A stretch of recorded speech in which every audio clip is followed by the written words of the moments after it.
Alright, so there was a rally on Capitol Hill the other day on March 7th, and what this rally was, they were calling it a Tea Party, in the sense of the Boston Tea Party, because they were protesting actions by the government. These were largely conservative concerns, and some of which I totally identify with. I'm personally not a big fan of deficit spending, though I do see it as acceptable in certain circumstances, and I see national debt as something that's not so much evil as something that can be managed. We're kind of at a scary point with our national debt right now, but I think the possibility is there in the long run to get it down to a level where, again, it is manageable. I mean, you look at it in terms of percentage of gross domestic product, and some people are going to debate some of the numbers on this, but we're looking at the GDP level of the national debt on around 45 to 50%.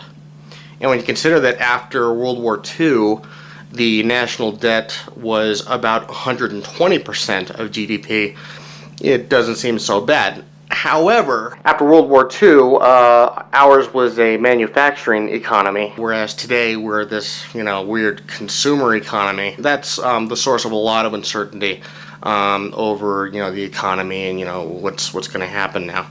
It's still largely a big Keynesian experiment, particularly where the stimulus package is concerned. Anyway, back to this Tea Party. One of the things that these people were complaining about, though, were the tax hikes. And I have to wonder, how many of the people who are complaining about these tax hikes are in those top brackets that are going to see their taxes go up in 2011? By which point the current administration is hoping that the economy will be on a rebound, and we won't have this taxation during recession that people are concerned about. No legislation needs to be enacted, in fact, for the taxes to go up. What they're going to do is allow the Bush tax cuts to simply expire, but they're only going to go up from 35% to 39.6%. That's a jump of a whopping 4.6%.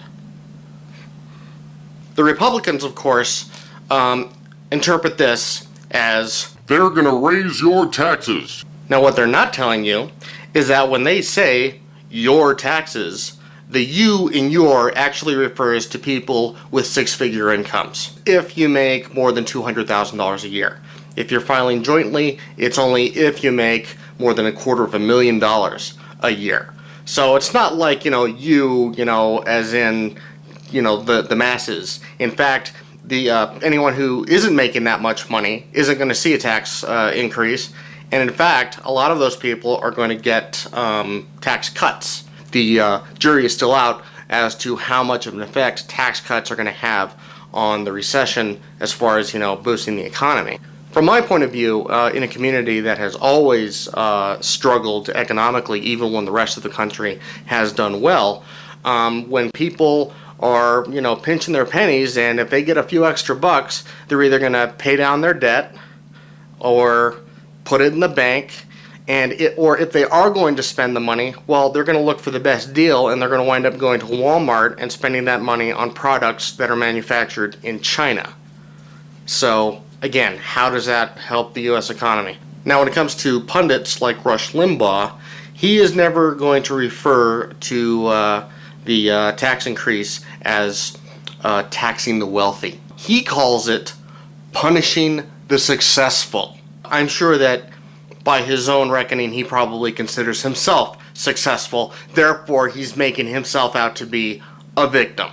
If the taxes on the upper bracket were going up to, say, pre-Reagan levels, like 70%, that would double the 35% they're paying now. Okay, that I might consider punishment.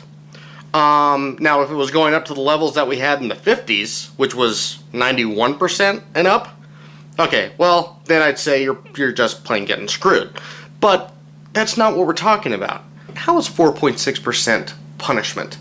I mean, it's not like they're going to be paying any more than they were paying 10 years ago. What's the rebuttal? Well, Joe, you're single. You don't know what it costs to take care of a family. Well, that's a very good point. I am single, but I also know how to, balance a budget and live within my means. And if you know those basic things, then yeah, you'll be able to take care of a family, throughout a broad range of revenue models. In the words of Kai Risdall, let's do the numbers. Okay, let's say we have a hypothetical top wage earner. Okay, this guy has a single six-figure income. He's a father. He makes enough so that his wife can stay at home with their 2.3 kids. Now, he's imagining that he's having a good year. He's expecting to make $195,000.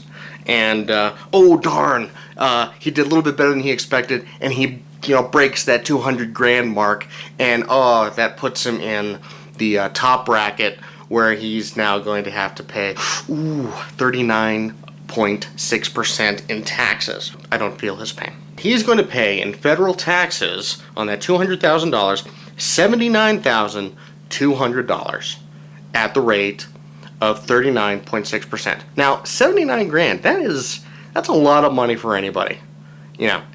Especially if you're like most Americans who don't have six-figure incomes. Oh gosh, so after he pays taxes, what does that leave him with? Oh, a paltry $120,800. Oh, the horror. I'm still not feeling the pain. So, what's he got? 120,000 bucks throughout the year, around $10,000 a month.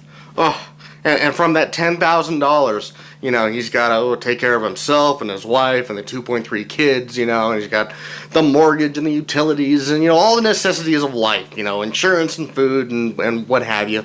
And these guys are doing, well enough that, if they're living within their means, if they're frugal, if they're not, being extravagant and spending every penny, they can live their lives very comfortably and still have money left over to save for college and retirement and vacations and what have you. The average income for the United States, okay, the median income is around $50,000. Less than half of what this guy is taking home after taxes. 50,000 bucks, that's not a bad income. There are plenty of people out there who are taking care of themselves and their families and their 2.3 kids and meeting all the necessities of life and still having money left over to save for retirement and college, and even after that, yeah, they can still send their kids off to go and see Hannah Montana or the Jonas Brothers or whatever.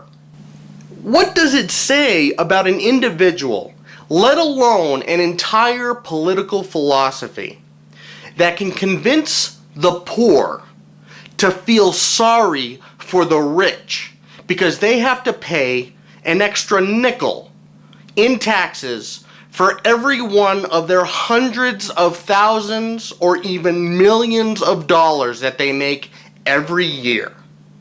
What does it say about that? That is just asinine. And you know what? If you've got a six-figure income and the sight of this makes you feel like you're being punished, do not come to me looking for sympathy, because I will laugh in your face.